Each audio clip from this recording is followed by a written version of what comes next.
केंद्र सरकारनं घरगुती गॅस सिलेंडर बुकिंगचा कालावधी शहरी भागासाठी 25 दिवस आणि ग्रामीण भागासाठी 45 दिवस केल्यानं ग्रामीण ग्राहकांवर अन्याय होत असल्यानं कागल तालुका काँग्रेस कमिटी आक्रमक झाली आहे। ग्रामीण शहरी भेदभाव न करता पूर्वीप्रमाणे 21 दिवसांचा बुकिंग कालावधी लागू करावा अशी मागणी कमिटीनं केली आहे। मागणी मान्य न झाल्यास कागल तहसीलदार कार्यालयासमोर चुलीवर स्वयंपाक करत ठिय्या आंदोलन करू असा इशारा कागल तालुका काँग्रेस कमिटीच्या पदाधिकाऱ्यांनी दिलाय।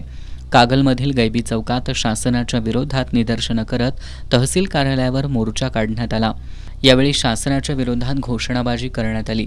यावेळी व्यावसायिक गॅस सिलेंडर वितरण तात्काळ सुरू करावं, कृत्रिम टंचाई आणि साठेबाजी करणाऱ्यांवर कारवाई करावी, तसंच बोगस बुकिंग करणाऱ्या एजन्सीजवर फौजदारी कारवाई करावी यासह अन्य मागण्या करण्यात आल्या।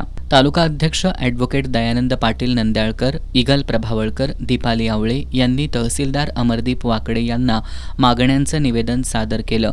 तहसीलदार वाकडे यांनी सिलेंडर साठेबाजी करणाऱ्यांची नावं कळवणाऱ्यांचं नाव गोपनीय ठेवून कारवाई केली जाईल असं आश्वासन दिलं।